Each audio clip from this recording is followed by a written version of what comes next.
First, Lisa Kalorti speaks with Margot Halbert, communications and consulting expert from Positive Persuasion. Margot is highly experienced and brings a wealth of knowledge to the table in the art of communication, influence and presentation.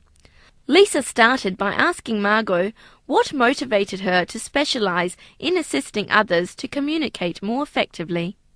Oh, Lisa, I'm very passionate about people, and I started after doing accounting. I went into business development and a sales role, and I got really passionate about selling and influencing. And I soon learned that I loved learning and communication in a business context. So that's what really motivated me, was how to communicate more effectively to win more business in the first place. But I loved working with people. Well, who do you mostly work with in your workshops and one-to-one sessions? You did mention business. It's typically business. I do a range of things because I do some volunteer work as well with different organisations. But typically I'm working with major businesses and typically with leadership teams.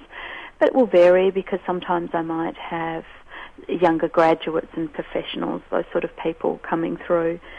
But it's mostly in that leadership area. Well, it sounds like you cover a lot of different ground there. You must be quite flexible and able to tailor what you do to different people. Can you briefly touch on some of the issues you commonly address in your workshops? Love to. Well, I'm a keynote speaker, and I'll also run small, so you'll have a larger group for that, and also work with more smaller, intimate groups. And I do a lot of executive coaching one-on-one. So the issues, as you can imagine, it's typically I'm invited in where it's communication and influencing skills, and that's for a range of reasons. But one of the key ones is where it's critical to the business results or to the individual's role. An example might be I worked with a group last week that were going for a major piece of business that they needed to win, and they needed to communicate that effectively to the client. Or next week I'm working with a group of safety professionals, and that's critical. They're offshore, and how they communicate, of course, affects lives. So it's quite broad. For some people that I work with, there's real fear and trauma around the way that they communicate, particularly if they have to go to more senior levels or large groups. Yeah.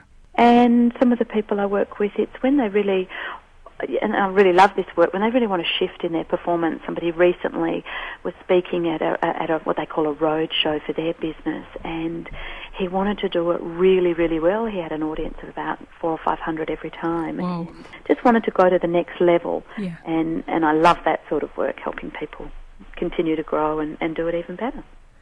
Something I wonder about is just the difference between men and women and difficulties that we can have in relationships, whether personal or professional.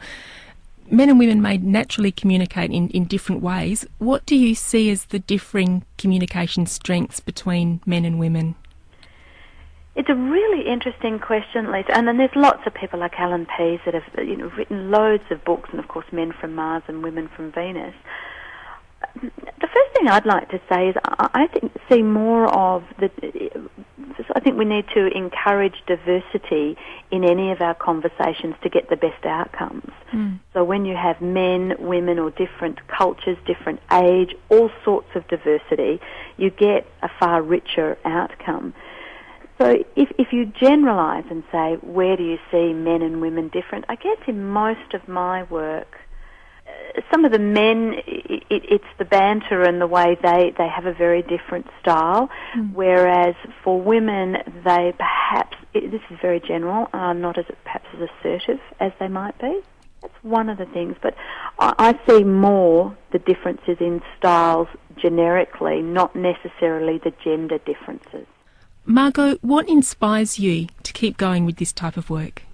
The real thing for me is I love learning and growing, and through my associations with national speakers, there's the opportunity. I'm always challenged, and I love thinking on my feet. So, and always juggling, new technologies like social marketing and how as a small business operator I can continue to be relevant to my clients and really add value to what I'm doing to them. So the constant change I relish and love it.